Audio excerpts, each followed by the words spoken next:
All right, welcome in. Reunited, and it feels so good, as Peaches and Herb said a million years ago. Not that we're actually physically reunited, but Wednesdays. It is the Section 1904 podcast. John Gennaro's made his way back from the East Coast, Florida, into San Diego. I'm here in Imperial Beach, and apologies right out of the gate. There's a little bit of construction going on next door to me, so you might hear some sawing, some sanding, a little bit of hammering, whatever else it is that's happening out of the window. I will try to turn my microphone off if it is getting a little too chaotic, and it's going to be a little bit of a shorter podcast. We do have a guest coming up to talk to us a little bit about the Club World Cup, the FIFA World Cup, Club World Cup, which starts this Saturday, everybody. Starts this Saturday. The Gold Cup isn't the only thing happening when it comes to international competition. No. The FIFA Club World Cup also begins this weekend. There's a bit of controversy around it. We're going to explain some of that with our guest. Jeremiah Oshan will join us. Oshan, he is the editor of the Sounder at Heart website, podcast. Talented guy. He's been covering the Seattle Sounders for about 15 years, so we look forward to some of his insight for a recent protest put on by some of the Seattle Sounders players. Jeremiah will explain that to us. But John, you made it back safe and sound, which is more than I can say for my wife, who's currently delayed trying to get back from South Florida to San Diego. She's having all sorts of problems. I'm glad that you didn't have any problems making your way back. Well, I wouldn't say I didn't have any problems. We did get delayed a little bit. There was it was one of those, we're sitting on the runway, we're about ready to go, and all of a sudden there was quote unquote lightning in the area. So we had to sit there for a while until the lightning cleared out. And then we start rolling down the runway, and I'm looking out the window because I got a window seat. And I see lightning, like right outside the airport. And I'm like, are we going to slam on the brakes? Are we going to fly right into it? What are we going to do? We flew right into it. And of my 5-hour flight, I don't know if I might not be built for direct flights anymore. Of my 5-hour flight, the first 4 hours of it was absolutely shitty turbulence. Like, I couldn't read a book because we were shaking around so much. And so I was bored and a little bit scared and whatever. I made it home. It's fine. I actually know quite a bit about the safety level of airplanes. So I could see people around me freaking out. I think the woman behind me barfed into a barf bag at one point. Oh, the worst. Because we were going up and down and up and down. And I'm just sitting there going, when's the last time a plane just fell out of the sky? Doesn't happen anymore. You crash on landing or takeoff, right? If you crash. But I was like, I don't need to be worried here.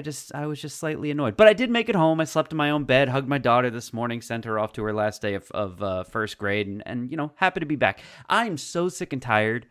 I got so sick and tired of every single person I met in Florida going, from California? And I'm like, yeah, sorry to hear about it. Fuck you. Your state fucking sucks. All right, there you go. Yeah, I mean, as we said, I think there are things to like about Florida. I mean, unfortunately, there's just a lot of people there that make it unenjoyable. Yes. And it is one of those hesitations, right? Like for me, and I don't know that everybody, I think a lot of people here who listen, if you live in San Diego or if you live in California, you'll relate to this. Somewhere around 2016, as somebody who travels quite a bit, and I'm very fortunate. I get to travel. I get to go to other places. Are you thinking that there's something making a buzzing sound? No. All of a sudden I realized that I had pulled this from my luggage and didn't check and make sure all the knobs were in the right place. Because they're doing some sanding on this fence next door, and I can hear it. As long as ice doesn't show up next to you, Darren, in Imperial Beach to shut that down, I'll deal with the sound. And I started telling people right about 2016 or so. I was on a trip, and I was in Belize, and we came across a group of Canadians. And I remember telling my wife, let's just let everybody know when people say, hey, where are you guys from, right? Because travelers usually, they cross paths with other travelers when you're at hotels and other places, touristy kind of spots. And in the conversation, I was kind of, where are you from? And I said, let's just let everybody know California. Don't know no more.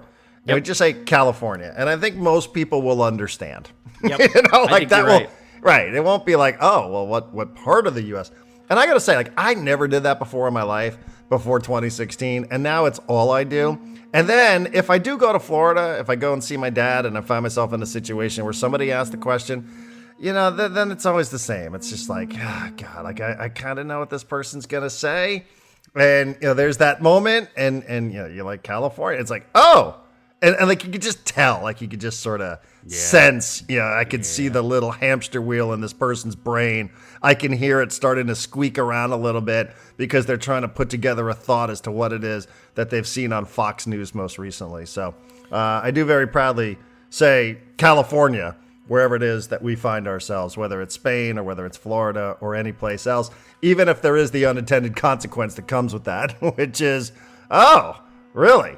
What do you think about those riots? You're like, Yeah. for fuck's sake. I know. Like, Brutal. what do I think about it? Do you really want to know what I think about it?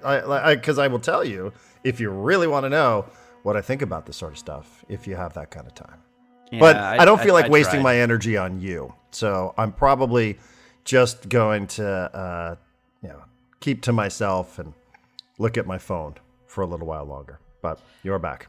Yeah, I definitely tried when I engaged with those people, and they were like, "Oh, California, sorry to hear about it. You see the LA's on fire." Blah blah. I got into an argument with some guy yesterday sitting at the bar. Did the California, sorry to hear about it. Turns out he had been like a fucking prison guard at Sing Sing before he retired, and he was all in for Trump, and everything he was saying I could hear from Fox News, and I couldn't help myself. I got into an argument with him about the name of the NFL team in Washington, D.C., their former name, which he claimed Native Americans didn't mind at all. And I lost it. I couldn't control myself, contain myself. I'm happy to be back in California, so I don't have to deal with those people anymore. Yeah, I remember I was waiting for a rental car, and people in front of us were coming back from a trip somewhere in California, and it was right after some fires, not the recent fires in Los Angeles, but this was a few years back. And you could just hear the parroting of the things that have been said. It's like, oh, you know why they have those fires, right? Because there's this fish, and they don't want to interrupt the fish. And you're like, what the fuck? Are you serious? Are you serious with this?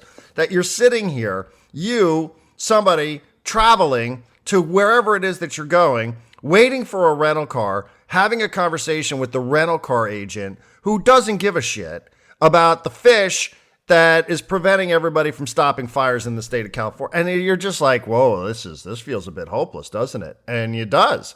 And it does, which is why I say just, conserve your energy, because it's not like that argument is going to lead to anything at all. It's never going to change anybody's opinion, not yours, certainly not his. So, but, it's the same people. It's the same people that there's an earthquake somewhere in San Francisco. People reach out and they go, hey, you okay? And you're like, it's not even close to us. These are the same people that are trying to tell you that an entire city is on fire. And, and listen, some of the images, they are what they are. But well, Darren, I actually think I reposted one on Blue Sky this morning. Someone went to Rumble is like a right-wing media company. I think that's Donald Trump Jr.'s podcast is there. And if you go to Rumble's website, at least as of like an hour or two ago, their top story says liberals pushing for a civil war, and then it has pictures from the LA protests. But if it takes half a second, if you know what you're looking for, to look at the pictures and go, that's made by AI. They have like the cities burning behind these people as they're smashing cars and everything, and you look at it for half a second, you're like, it's AI generated bullshit. But the people going to that website, A, probably can't tell, and B, don't care to actually like look at it with a discerning eye. They're just like, I saw a picture. The whole city was on fire. Dodger Stadium was on fire. No, it's AI, and now the people that were being lied to by Fox News now have video. But it's not just Fox News, John. It's the internet. I mean, it's it's an easy, cheap thing to say. It's just Fox News and stuff, and that's for the octogenarian crowd.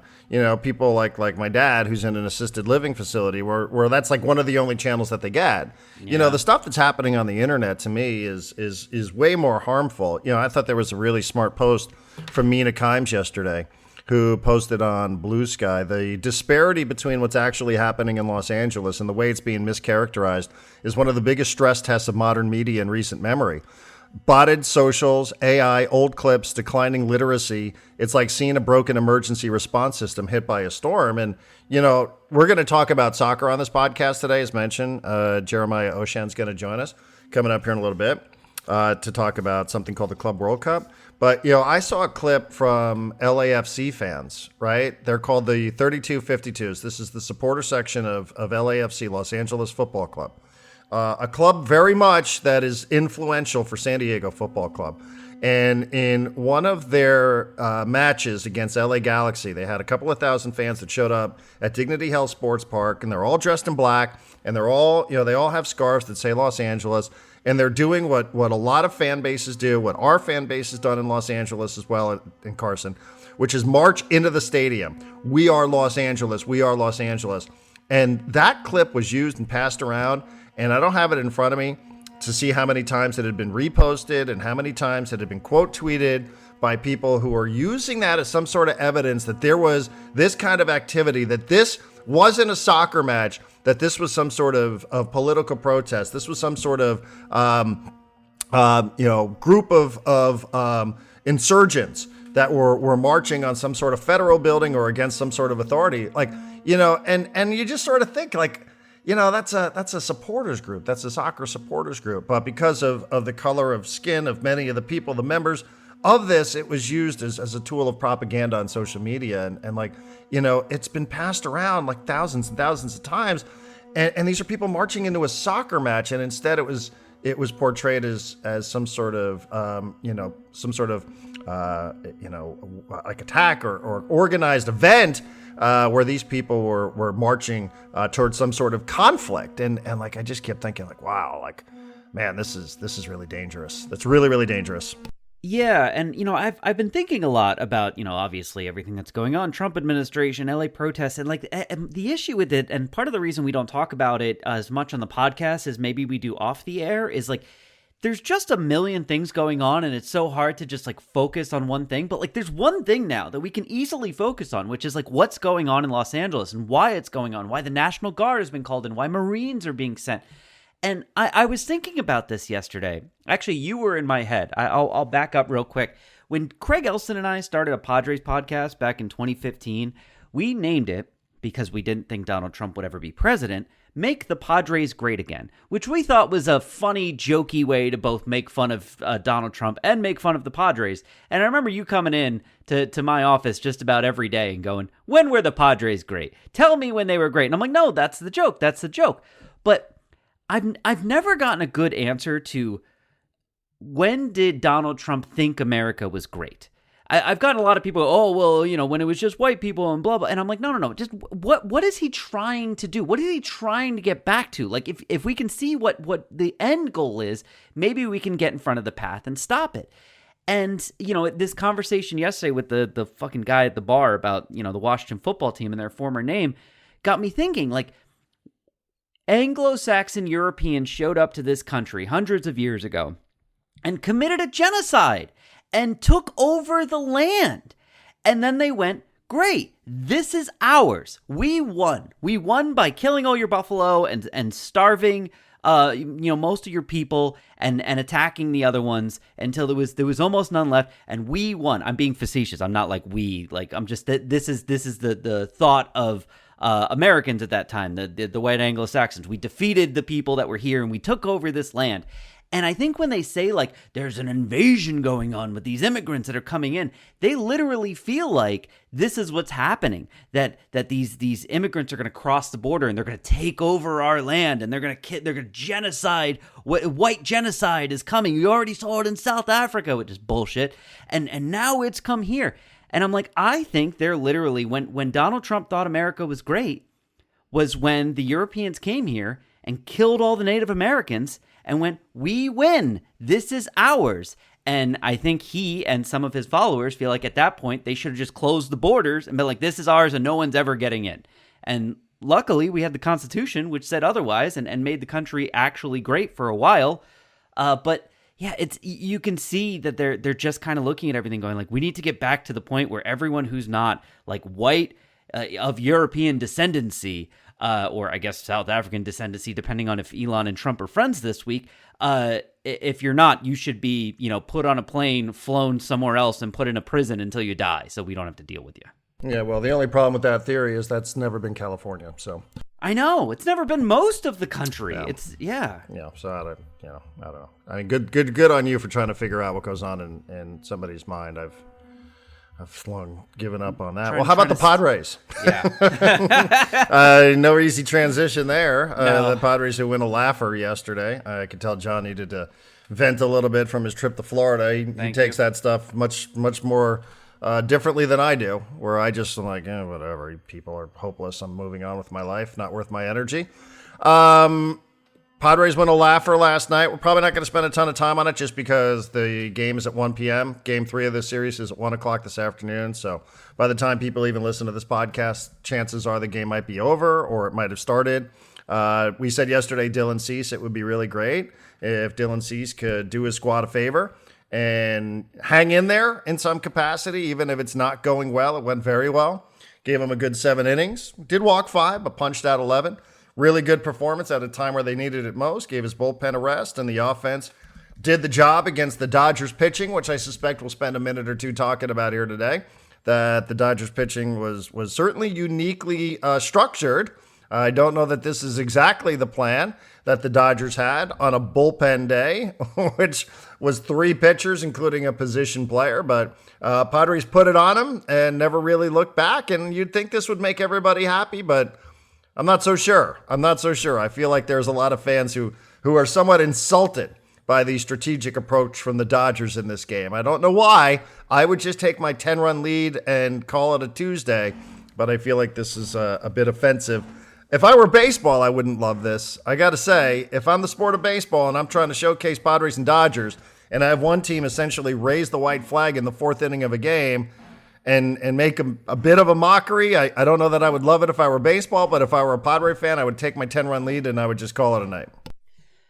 Yeah, I get that, like, you know, they sold tickets and they sold a certain amount of TV programming and they sell concessions and all of that, but when you're throwing Kike Hernandez out there as the pitcher in the 6th inning of a 9-0 game, like you said, they basically threw up the white flag. I would be okay if the Dodgers just went, you know what?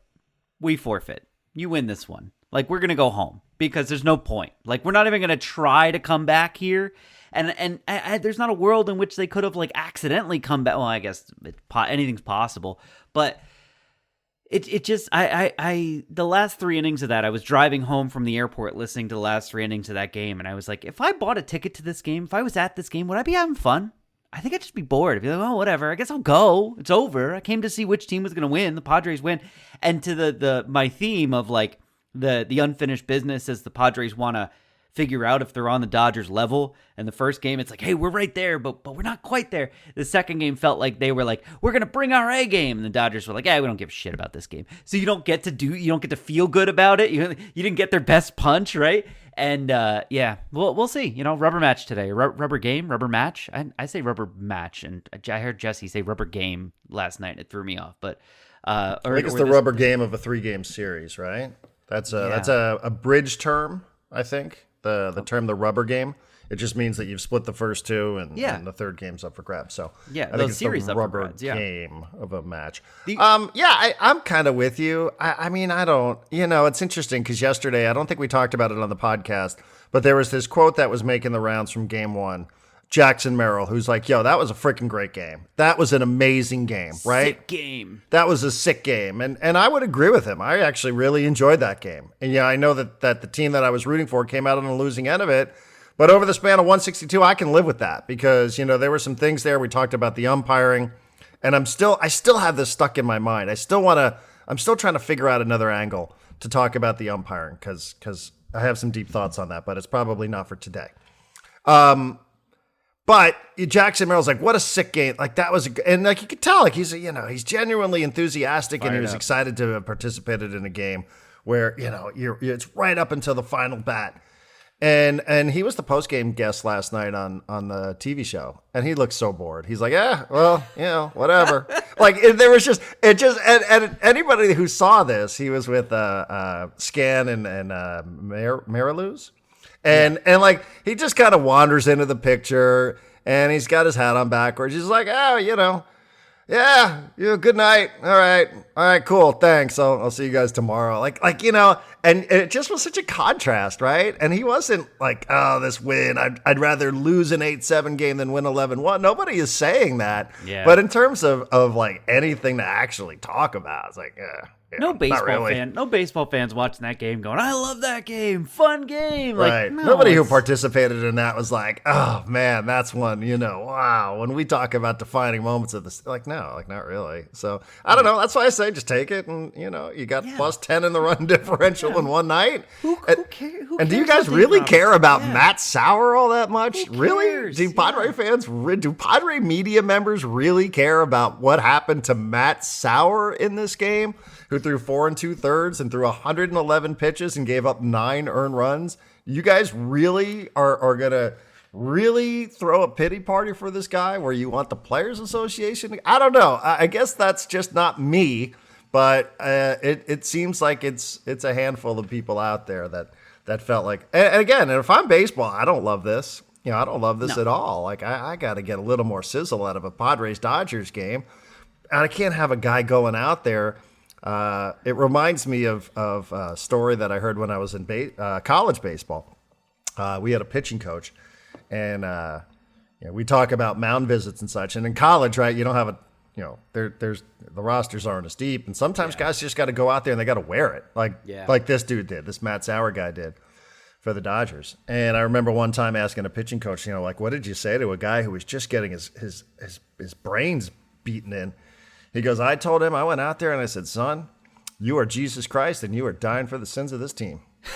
It's like, because we don't have anybody left to pitch. So that's just what it is that you have been handed tonight. You are our savior and you are dying on the cross for us because we got nothing else. And, Dave Roberts did say they had some other pitchers, and it was a choice to put Kike Hernandez out there for 2 1/3 last and they can leave an off day tomorrow. It's crazy. Again, I don't think this is a great advert for baseball, but again, Padre fan, take your win and get ready for Game 3. Yeah, the only thing I just want to put a pin in this, and we can I'll keep an eye on this as we go forward. But the last month, Manny Machado has been really good. Like, he almost has an OPS of 1,000 for the last month. He's hit 7 home runs. He's got 19 RBIs in the last month. We are now at the point, this is his slash line for the season.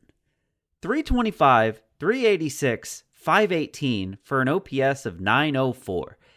If he wasn't leading the league in errors, there would be a real conversation about, is Manny an MVP favorite? Or at least a candidate right now? We spent the first month of the season going, Tatis, I don't know if anyone can catch Tatis. Tatis now has an OPS of 803, which is really not that high above Gavin Sheets and Jake Cronenworth. And obviously Tatis not in the MVP conversation anymore unless he turns it on. And I know he's trying. It's not a criticism of him. But I remember a month ago everyone going oh man, he's only got 3 home runs, and he's And no, Manny did the thing that Manny does, which is he started warming up. And if he stays healthy and he keeps hitting like this and he stops making errors, we could be looking at something like MVP votes for Manny Machado again this year. That's fine. I don't understand what the problem is though with bringing up that Manny only had 3 home runs a month ago. No, it's not a problem. I mean, it's factually accurate. Yeah. Because I see a lot of this, when are the Manny haters going to admit that they were wrong? You're like, what? Who are you talking about? I always wonder when you see posts like that, who are people talking about?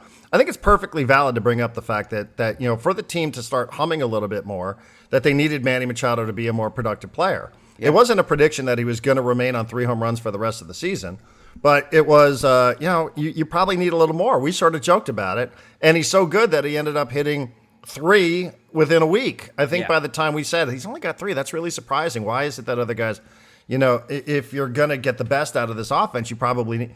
I think it's perfectly fair to bring this sort of stuff up. I don't understand why it becomes one of these classic, more modern, I'm keeping the receipts. You said that he only had, he did only have 3, right, John? I don't know why that's such a bad thing to have brought up at the time when you said you need more out of Manny Machado. The evidence is you need more out of Manny Machado. Now he's got 10, and now, as you say, he's got an OPS over 900. So, this is the kind of player that people wanted to see. I thought it was valid. I didn't think it was.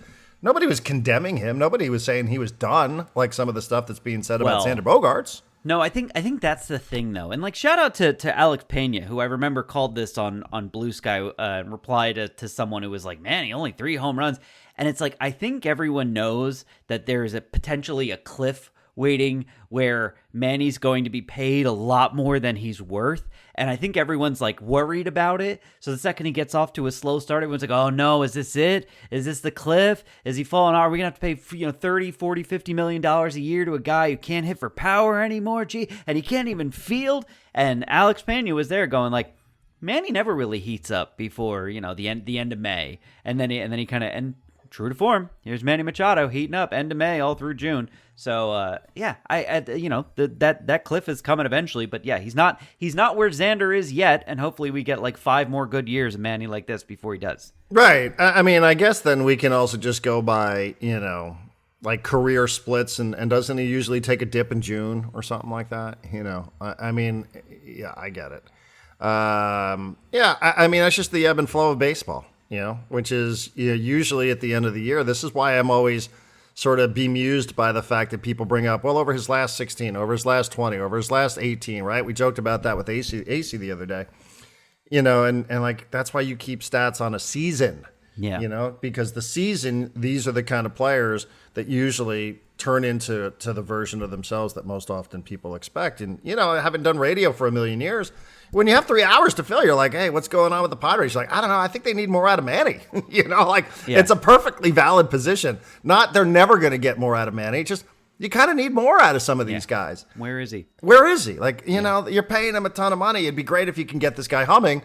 And then he gets humming, and everybody's like, you're a fucking hater. You're like, no. I just was simply saying, I think for this offense to perform optimally, you probably need that guy to perform at a higher level than that. And I don't know. Anyway, I don't mean to sound like I'm defensive media guy. It just is, I think people sort of expected that Manny, and guess what? He's probably going to go through a month where he's probably bad again. Maybe.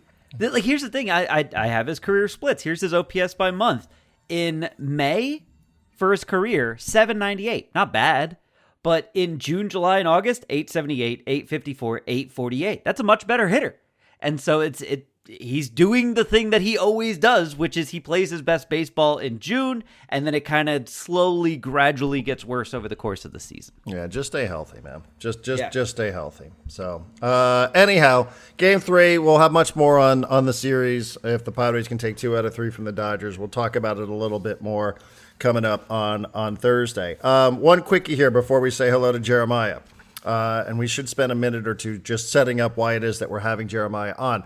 Are you yet a paying subscriber to Section 1904? If not, one of the benefits is the front row seat. This is a daily newsletter that is put together with some of the stories, some of the headlines here that maybe you will miss if you're just watching, let's say, baseball or the NBA Finals coming up a little later on tonight. Game number 3, right, is tonight. Yeah. So if you're missing some of the stuff, you wake up in the morning, usually by 7:15, 7:30, there will be a newsletter, an email waiting in your inbox with headlines, stories that you can click on, things that are interesting, things that we will be discussing on this podcast, and even things that we won't be discussing on this podcast, but things that we're thinking about. So, John, what were some of the highlights today from the front row seat? Well, I've been covering and some of the stuff that we're going to talk about with Jeremiah, the World Cup stuff and immigration, how that all ties in. There was also a lot of good Padres stuff. There was some really good stuff about the NBA heading into the finals, Game 3, which I think is tonight. So yeah, just covering all bases today. All right. So with that said, Jeremiah Oshan, he is editor with Sounder at Heart. The FIFA Club World Cup starts this weekend. Yes, the FIFA Club World Cup. Now, the actual World Cup starts in a year. I think a year from yesterday, if I'm not mistaken, according to social media posts, which I'm inclined to believe. Also, the Gold Cup starts this weekend. As I'm prepping for SDFC and Minnesota United, I'm sitting going, wow, SDFC is going to be without 2 starting midfielders for weeks, if not a month. So just, hang with them, as Mark Grant would say. I have questions about both of these things, about Gold Cup and SDFC. Do you want to do them now, or do you want to wait until after Jeremiah to answer my questions? Let's wait until we're after Jeremiah, okay, since we don't want to keep everybody waiting here forever. But, also Minnesota's going to be without some players, too. So I don't know who has the advantage. I have absolutely no idea how to handicap this one on Saturday.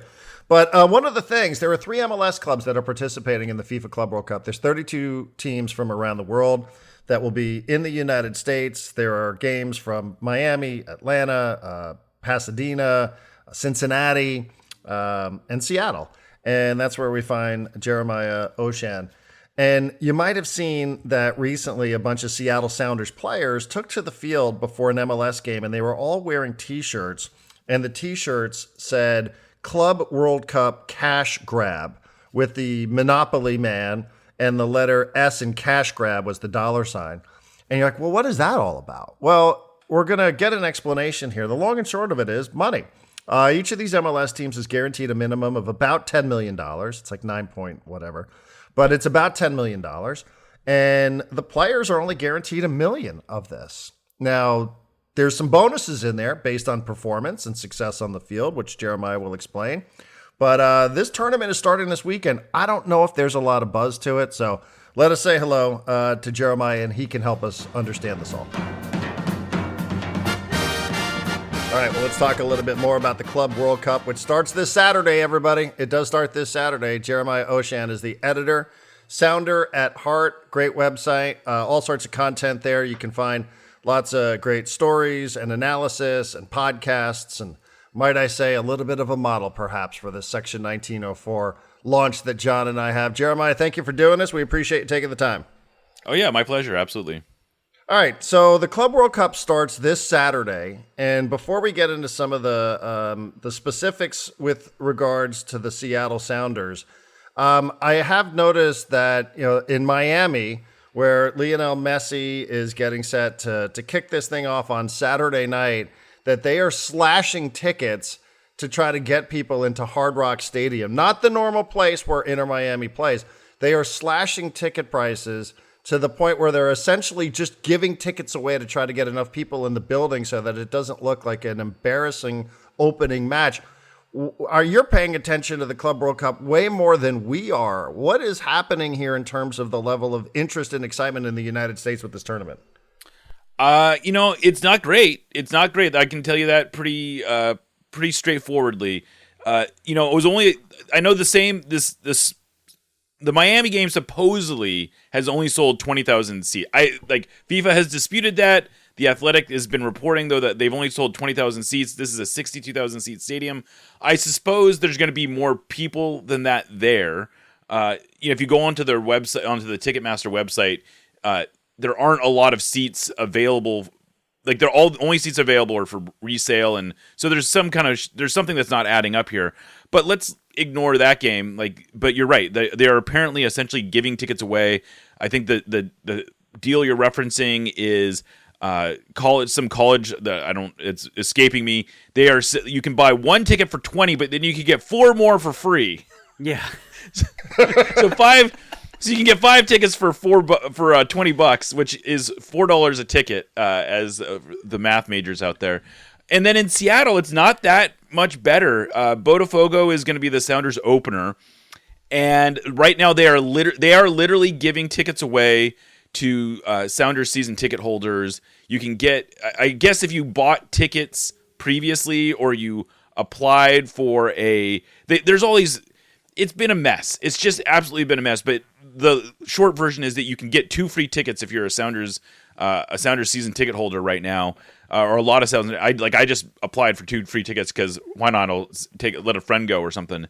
Yeah. And you can kind of look down if you just and right now you're seeing all these deals on these first games because I think that's what FIFA is worried about most is just these openers not having enough people in the stands to make it look like a real problem. And I think they're hoping that some momentum will build. But you can go into Ticketmaster right now and you can click on any game and chances are there's tens of thousands of open tickets. And part of the problem is that they just price this like an elite sporting event. And by elite sporting event, I mean, nosebleed seats were oftentimes over $100. And really good seats were, hundreds and hundreds of dollars. They were trying to sell these big hospitality packages that cost thousands of dollars. And the reality is that the Club World Cup is not, as we sit here right now, is not yet an elite tournament, in part because this is the first time they've contested it in this format. And they've been playing this tournament since 2000. There's been 20 instances of it. It was a 7-team tournament that was played almost always in some far-off country, way outside of the attention of the general sporting public. The winning team usually would only play 2 games. It was a little exhibition tournament. And so to the degree to which the Club World Cup had a brand, it was a very different brand. And for whatever reason, FIFA thought that they could just come out of the door, charge extreme prices and that people would flock to this thing. And right now, it's not selling well. I mean, and I think you can go to literally any game and you're going to see lots and lots of open seats. Supposedly Real Madrid games have been selling okay, but other than those, it's pretty bleak. Yeah. All right. I don't want to get too far down this, and I don't want to ask you to talk for 10 minutes, but Jeremiah, I do want to kind of explain or have you explain a little bit of why we even reached out to you here. Not everyone knows what happened with the Sounders players and then the owner, and I have a lot of questions about the CBA part of this, but start me with the T-shirts. They were wearing the players were wearing a T-shirt, and let's go there and explain why you're here to anyone who doesn't know what we're talking about already. Yeah, so in addition to sort of all this silliness about the tickets, one of the other issues is that there is a lot of money on the line here. There's $1 billion prize pool for this whole tournament. So I think FIFA really felt like if they just put enough money into this thing, everyone will get behind it. They see what a big deal it is. And so the way that gets broken down, each MLS team gets guaranteed $9.55 million just for showing up. And the way that the CBA, the MLS CBA is written, is the Club World Cup was not yet a formal tournament.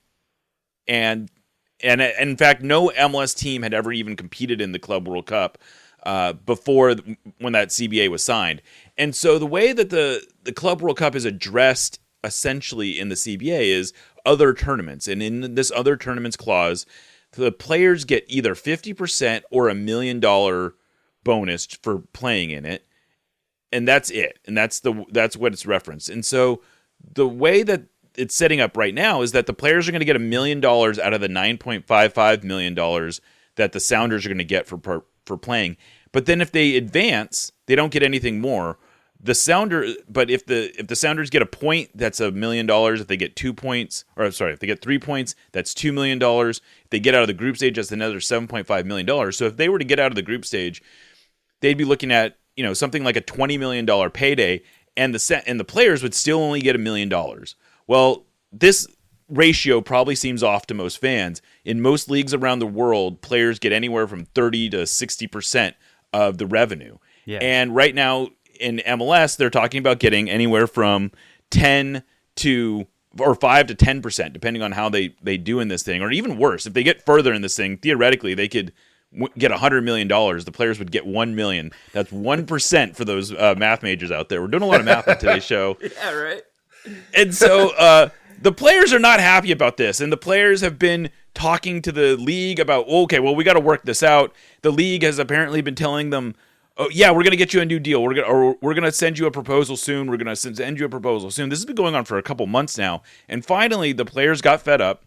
They sorry for bearing the lead. The Sounders came out of for pregame against Minnesota United a couple weeks ago wearing these shirts that said Club World Cash Grab, and had the Monopoly man stealing a bag of money. Great shirts, by the way. They should sell them. I would buy one. And the bag says FIFA, and his hat says MLS. And anyway, so the players come out and they're wearing these protest jerseys, and then they lose the game. The Sounders owner, Adrian Hanner, comes into the locker room, apparently just chews them out, tells them how disrespectful the whole thing was.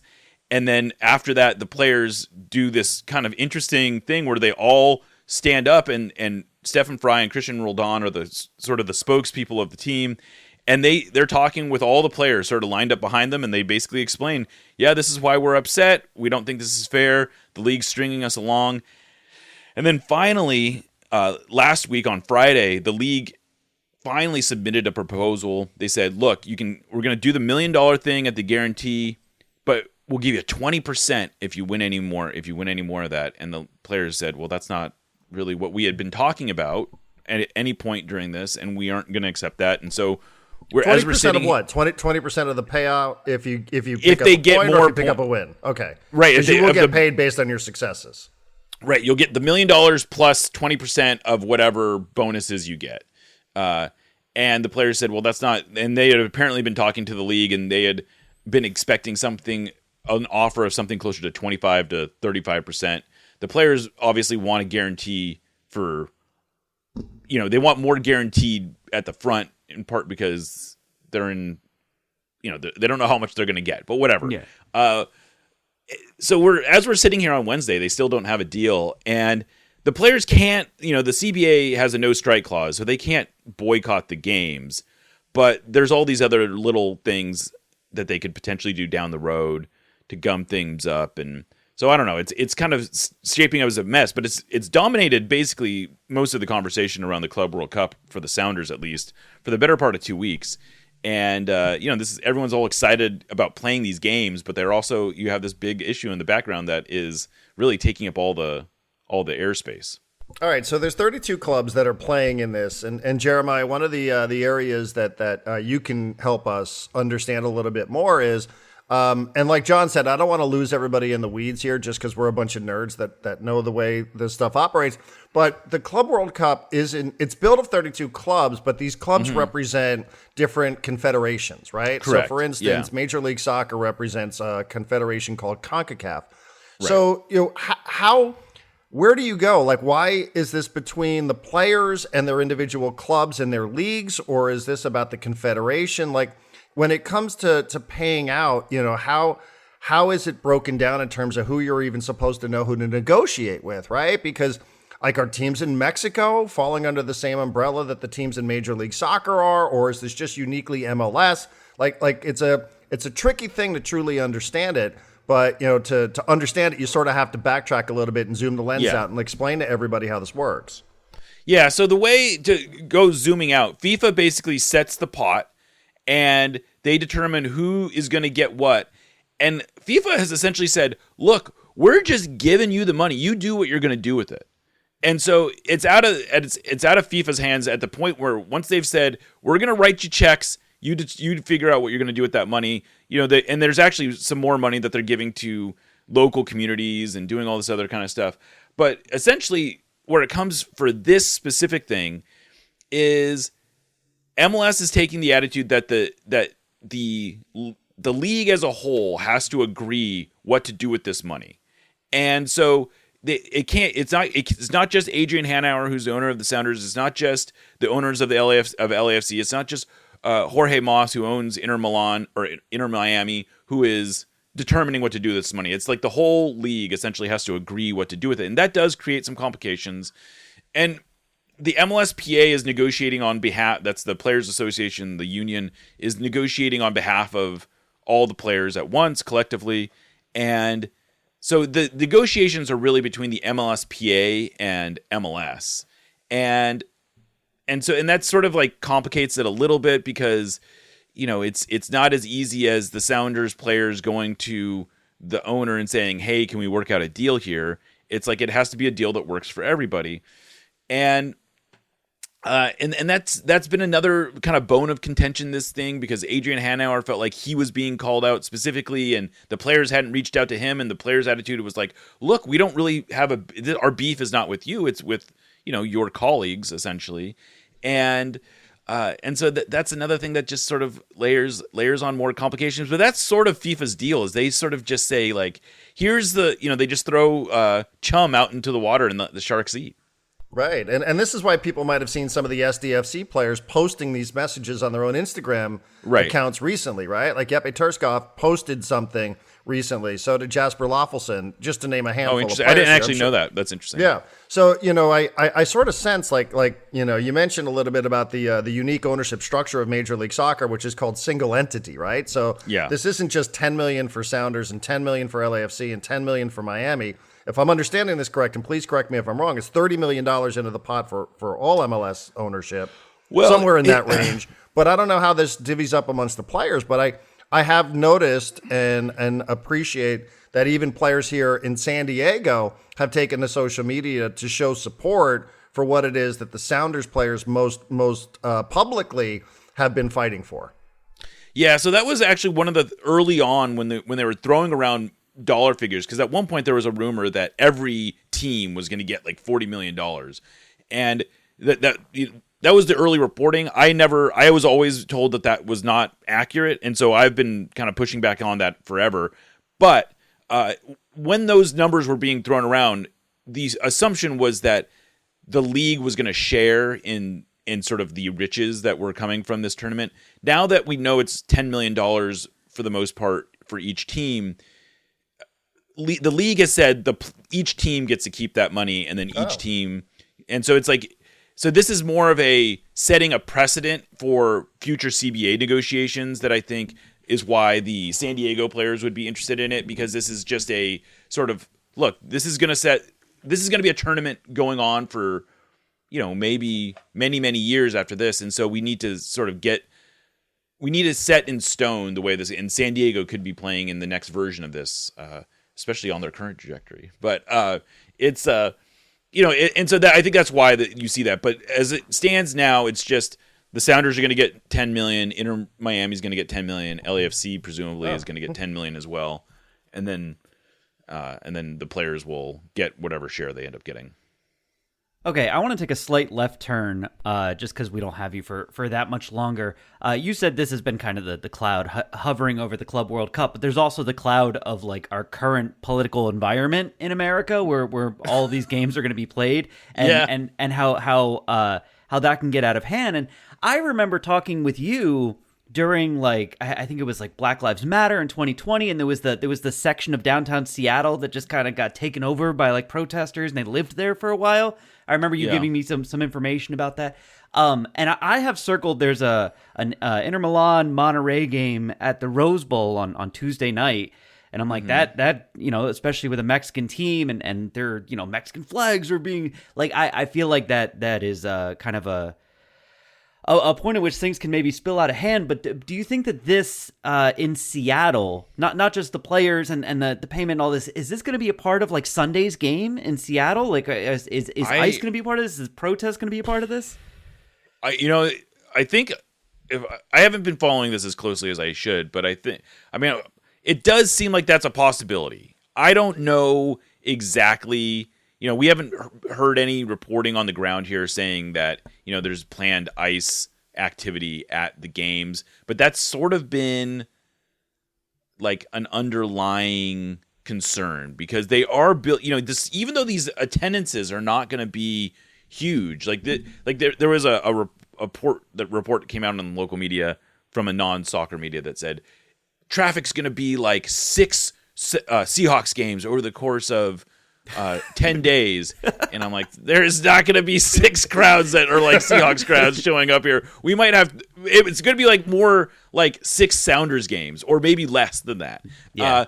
But what's funny, the irony is that I do think that FIFA is setting up like like their standard perimeter kind of situation. Like they're bringing in, they're treating this like a World Cup where there's going to be security apparatus here on the ground that is much more robust than a normal Sounders game. And so within that, it wouldn't be at all, it would be pretty easy for there to be some level of ICE presence, but we don't know. We don't, that the answer is we don't know, but there is certainly some concern. And what's going to happen? I don't know. I mean, this is all seems so unprecedented that we're even talking about immigration enforcement at a sporting event is just, pretty wild. Well, we do know that actually, according to a report at NBC in Miami, that CBP and ICE is already posting on social media that they will be part of the enforcement for the match on Saturday night. And I will just read this from NBCMiami.com. CBP agents will be attending United States Custom and Border Protection posted on social media. Let the games begin. The first FIFA Club World Cup games start June 14th in Miami. CBP will be suited and booted and ready to provide security for the first round of games. Suited and booted? Immigration and custom enforcement agents will be at the games. ICE told NBC that they will be part of the security team, and they will include a reminder that all non-American citizens need to carry proof of their legal status. Oh my God. So this is in according to NBCMiami.com that I am reading right now. I not to get too down this rabbit hole, but one of the things that's always very funny about non-citizens have to carry proof of citizenship. Well, then how do you prove you're a citizen? Like, what a backwards, like, is the expectation that if you don't quote unquote look like an American that they can ask for your passport? Like, I'm not planning on bringing my passport to a sporting event so why should anyone be? I mean, I don't know. That just seems very, I don't know. It seems we get into the whole this whole thing, and it's a very slippery slope. And I don't know what the point of doing this at a sporting event is, and it seems very counterproductive. And what are we gonna do? I don't know. Hey, I'll just end on a less relevant or less significant. Any of these MLS teams going to do anything in this tournament? So the Sounders are in probably the toughest group. They have that's brutal. That group is brutal. It's brutal, yeah. So they have the reigning Copa Libertadores champion Botafogo. That's their first game. That's their most likely result, to the degree that that's likely.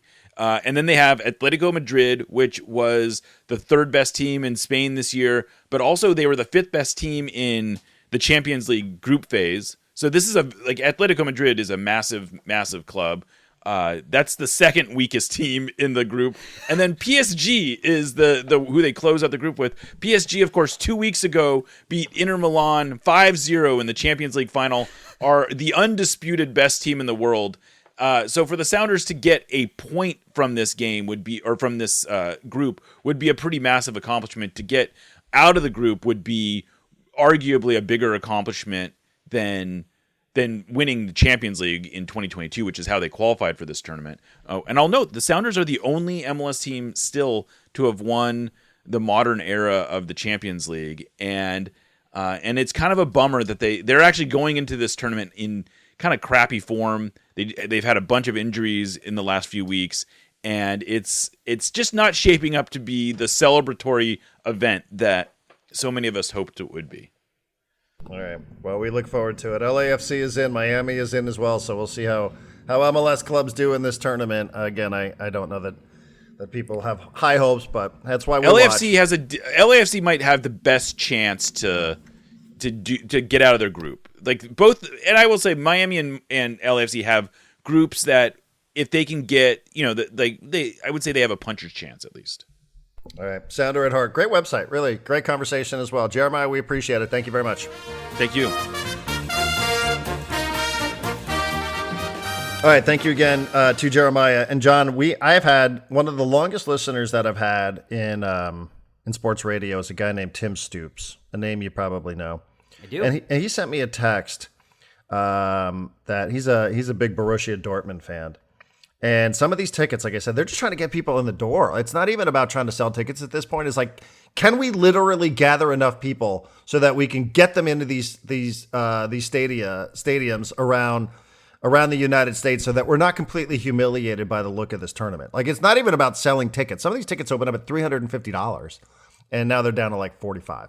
So, it's not even like, can we sell it? It's like, can we just drag people off the beach to go here? The other part about trying to avoid embarrassment, and this is the financial part of it, is like an empty seat doesn't buy concessions. An empty seat doesn't pay for parking. But by just giving those tickets away, you are making some money, but you got to be pretty fucking desperate to start giving tickets away. Yeah. And Tim Stoops is, again, a big Dortmund fan, and he's going to go to Cincinnati to see them play. And he sent me a text last night. He goes, wow, FIFA refunded me $152 of the $214 that I spent on the Club World Cup tickets. I heard this was coming. People were mad about what they paid. They lowered prices. And as a result, if you paid for some of these tickets and you're like, hey, wait a second here, I'm getting boned in this because I bought these tickets like ahead of time because I wanted to go see my favorite team play or whatever. Yeah. He said he got refunded $152 of the $215 that he spent. I don't mind telling you, I've been looking at some of these games up in Seattle, and I've been thinking about taking a flight up there to go catch one of these games just because I can, just because I can and because it'd be kind of cool to do and because the price is right. Yeah. But even if you go to Sounder at Heart, if you go to Jeremiah's website, there's all sorts of stories about, people bought tickets in the 300 section, and then FIFA just sent them an email, and they're like, your 4 tickets are now in the lower area. And we're throwing 2 more tickets in just no because. Way. Give them away to friends and things like that. Yeah. Always a good sign for business, Darren. Yeah, always great. It's like, hey, we've moved you without even consulting you. Like we're just letting you know these are your new seats now because this section is going to be tarped off because we can't get anybody into these sections and it looks terrible. So we're going to put huge tarps over it in Seattle. And because you've already bought 4, here's another couple. Do you have any friends? Do you have anybody that would like to go to these games? Oh, man, I tell you, though, the other stuff, again, and I mentioned the story from Miami about ICE agents. Mexico played last night, and it was not. Mexico is used to getting really, really big crowds when it plays in the United States. Who did they play? They played Turkey, or as we used to call it when we were kids, Turkey. Where did they play? Oh, I'm not sure. But it doesn't matter. They're going to put them in a place strategically that would be accessible for a lot of their fans. And, kind of looked empty. And I thought, Now, Mexico hasn't been good. And maybe some of the fans are not convinced. And maybe some of the ticket pricing is a bit outrageous. But I don't mind telling you, I sort of said, I do wonder. I do wonder if some of the stuff that we're seeing is having an impact on the willingness of fans to go and watch Mexico play in some of these games. I don't know where they were, but usually, like I said, they were in Chapel Hill, North Carolina. Yeah, I mean, that's Chapel Hill. I mean, you should be able, the Mexican national team has certainly been able to sell out almost everywhere it's gone, but the place was not. Again, and I think some of this is probably just maybe people are waiting for the Gold Cup. I don't know. But it's easy to let your mind go, I wonder if fans are just deciding more and more, this doesn't sound appealing, does it? Yeah. So they the place they played, Keenan Memorial Stadium, capacity of 50,500. They had a stated attendance, which is always a little bit inflated, of 25,600. So it was at least half empty. Half full, if you're an optimist. I suppose as well. Again, I don't know. Maybe I'm looking at this as an opportunity to go and go see a team that I never really get a chance to see. But man, it sounds like it's going to be a bit dreary. Okay, so I said before we talked to Jeremiah that I had two questions for you. One of them you kind of answered, so I'll save that in case there's a better answer, or we can just fly right past it, which is about SDFC. But in addition to missing the first 6 innings of the Padres-Dodgers last night, I also missed the Gold Cup. Was it a qualifier or was it a friendly? The U.S. men's national team played last night. Yes, it was called the send-off game, John. It was called the send-off game, the game right before the games actually matter coming up this weekend, so it's like when the United States takes on Trinidad and Tobago on Sunday. Yes, correct. The send-off game where you had a lot of U.S. fans who were hoping that the U.S. Soccer Federation would send off Mauricio Pochettino. Is this officially a disaster, or is it not yet a disaster, and everyone's just holding their breath and hoping that they can beat Trinidad and Tobago? I think it's pretty bad. It's bad in terms of, you have Landon Donovan and the family Pulisic arguing with one another on social media, so that's not great. No, you have all sorts of fans now picking sides between Landon and some of the current players. You have a roster which looks completely inadequate even to win this tournament. Yeah. You have a coach who doesn't appear to know what he's doing. And Bruce Arena, a former coach, maybe the most successful coach in this team's history, calling him out about it and saying he can't have success here. Mm-hmm. And Tottenham has already hired a manager. So there goes that idea, that they would somehow get Pochettino to return and you could figure out some sort of financial settlement. The vibes, John, are not great. They are not great for the United States in more ways than one. So yeah, that was my question. I read like 2 articles about them losing, and it sounded like they just had nothing. I turned it off. I turned it off at 3. I said, this isn't worth my fucking time. I can watch Argentina and Colombia. And yes, I have other televisions, but the United States was such shit that it didn't even earn the energy of me turning this on to one of the other televisions that I had in my living room. I have 3 televisions in my living room, and I said, they are not even worth the effort of me turning on a smaller television just in case something happens. And I was glad that Luca De La Torre did not appear in this game at all, so you cannot pin it on him. This disaster time. One year out from the World Cup, disaster time. It's going in the wrong direction. Yeah. That is the thing that I think you could say. It is absolutely going in the wrong direction, and you could say, well, they're friendlies, and it's not, Nations League isn't whatever. But, like I said, maybe the good news is that Luca De La Torre will be back sooner. Who will be back with SDFC first, Luca De La Torre or Anibal Godoy? There's a great question for you. Godoy is Panama. Ruben? Panama. Oh, almost. Of course, Luca De La Torre. Maybe. They just had to go through some World Cup qualifiers where they played pretty well. So, yeah, it's not going well. My other question for you was about SDFC, which is, this is so fucked up. We're going into a weekend in which SDFC, the number 2 team in the Western Conference of the MLS, is playing the number 3 team in the Western Conference of the MLS. This should be a big fucking deal. This should be like, big challenger. Let's see if we're on this level.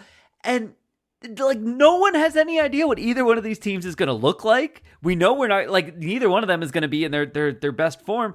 I don't know what to make of this. Are you going to be on the call? Yes, Adrian and I will be on the call. 5 o'clock pregame, John. Thank you very much for promoting it. 5 o'clock pregame, 5:30. I don't know either, because as I was prepping for this game, I started feeling a little bit sorry. I was like, wow, like 2/3 of the midfield just isn't going to be here. And I don't know if Patty McNair is going to be physically capable of performing. I will wait for Mikey on that one, who will speak on Thursday. And I would expect that Chucky Lozano's probably not going to be here. And Anders Dreyer's going to be flying back from Denmark. And Odi Valakari's going to be flying back from Finland or wherever. Luca Bambino's in Egypt. Like, is he going to make it back in time? And then I started looking at Minnesota, and Minnesota's going to be without 4 players, including one of the league's leading goal scorers, who is a Canadian striker who's got 8 goals on the season. They're not going to have their number 1 goalkeeper who's played every minute of every match up until this point. So, how do you handicap this? I have no idea how to handicap this heading into the weekend, other than Minnesota gets to play at home, and I guess maybe that's a thing, and they're kind of good, but they're going to be without 4 players who are CONCACAF players who are playing for their national teams during the Gold Cup. Like, that feels like a lot. It does. It feels like a lot. Not that the U.S. is in great form here either, but probably not McNair, I would guess. I'm speculating there. But 2/3, at least Alvarado played really, really well, and I trust him in the midfield. I don't know where that other spot's going to go. But, it should. I don't know what to say. Like, there's a guy who scored 8 goals this year. That's a lot of goals, and he is not going to be with Minnesota United on Saturday. Like, good luck. The odds on this are wacky. I just looked them up because I was like, I'm curious, because sometimes Vegas is really good at breaking this type of shit down. And it's Minnesota. It's in Minnesota, right? Yeah. So Minnesota is plus 106. And San Diego is plus 270. I don't know that I've seen odds where both teams, you can put down $100 and make more than $100 back. That's kind of wild. But it's close enough that I think Vegas is also like, I don't know. Yeah, what do we know? I mean, and I guess if you're somebody inclined to wager on this game, I don't know. maybe find something else to do. Actually, we talked a little bit about Florida. My last afternoon in Florida yesterday, I was at a bar. I was enjoying a sandwich, and the bartender and me got into a conversation because he had on a Nations League game between Azerbaijan and Hungary, and I looked at it and I was like, who put this on? And he was like, oh, I do. I got money on it. And I was like, what? And he started telling me that he bets on all these soccer games. And his whole theory is anytime there's a team from that's from a country that's like been in a World Cup recently, like Hungary, and they're playing a team that you would never expect in the World Cup, like Azerbaijan, he bets that game. And so I got to watch a bit of that game with him. But yeah, it's find something else to bet on. You don't need to bet on the SDFC game this week. How's that working out for this bartender? Out of curiosity, he won that one. He said he bet the under on total goals, which was 4, and it was 2-1 in extra time. And Azerbaijan was cracking a bunch of shots at the goal, and he was getting nervous, and ended up 2-1. He won his bet. I will say it's a bizarre mindset to sit and be like, well, I kind of would like to see some of our players win things for their country, but I'd also like to see them get back really quickly too. Well, it's kind of like a conflict of interest there for me. Like I want them back sooner rather than later, because I don't want them missing a bunch of games, but I also want them to enjoy success with their national teams, especially Anibal. So this is my question. So a usual like an EPL or something like that, they would just take a break, right? It'd be a break so the players can go off and play internationally, so it doesn't really infect the schedule like this. Looking ahead, so they play Saturday. Then they play the following Friday against Club America. No, they already did that. Well, yeah. Why is this showing up on a schedule? Did they move it at some point? From yes, they so it was June 20th, and they moved it up? Is that what happened? Yeah. All right, so then their next game is Wednesday, June 25th against Vancouver, who's the number 1 team in the Western Conference. Correct. Who knows who's back by that point, right? Well, neither one of the midfielders will be back. The 2 midfielders have to play at least 3 games. I have this here in my notes because I did this for the show. This is brutal. Here it is. Hold on. Here. You asked? I have the answer because I did this for the midweek show. The USA will play Trinidad and Tobago coming up on the 15th. Then they will play Saudi Arabia, legendary CONCACAF rival, Saudi Arabia on the 19th. Then they will play Haiti on the 22nd. So even if the U.S. is complete dog shit here and doesn't advance out of the group stage, at least play to the we will be 22nd. Without Luca De La Torre at least until the 22nd, which puts us because he's got to come back. 23rd, right? So that would be a minimum of 1, probably 2. Well, the Vancouver game's on the 25th. Okay, so there's a chance. For Panama plays Guadalupe on the 16th. That would be Monday. Then they play Guatemala. Then they play Jamaica on the 24th. So that'll take them at least through Vancouver. Yeah. Now, should either one of these teams advance and get out of the group stage, the knockout rounds begin on June 28th and 29th, which then means that Dallas will be out of the question. So that's 3 going on 4. If either one of these teams advances to the semifinals of the Gold Cup, the semifinals are on July 2nd. That will take us still through Dallas. You know, there's a chance that you can come back and you can play at home on July 5th. But then the Gold Cup final is played on July 6th, which will get us past the Houston game. So there's the potential for 4 games missed for either one of these players for SDFC. Yeah. Absolutely brutal. And the best case or worst case, depending on your perspective, is that they maybe can join the team in Vancouver for a midweek match. So SDFC plays this weekend, then they don't play next weekend. So there's a little bit of a break there, and then they play a midweek match against Vancouver on a Wednesday. That's why I was thinking about going to Seattle. I thought about, well, if I fly to Seattle, I can go catch a FIFA World Cup match for $5 or less on Monday, and then I could just take a ferry to Vancouver, and then I could go watch SDFC in Vancouver play on Wednesday. That'd be fun. Yeah, it's a good idea in theory. It's a great idea in theory. Yeah, but yeah. So that's what's going on.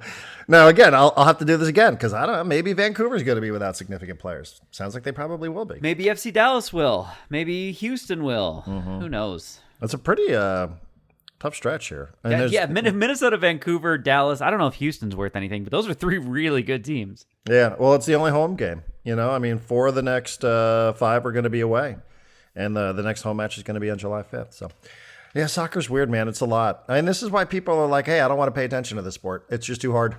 It gets complicated for sure. What do you mean the's all these different tournaments? Yeah, what are you talking about? We were talking about it with Jeremiah before we recorded, and he was like, yeah, most leagues just take a break.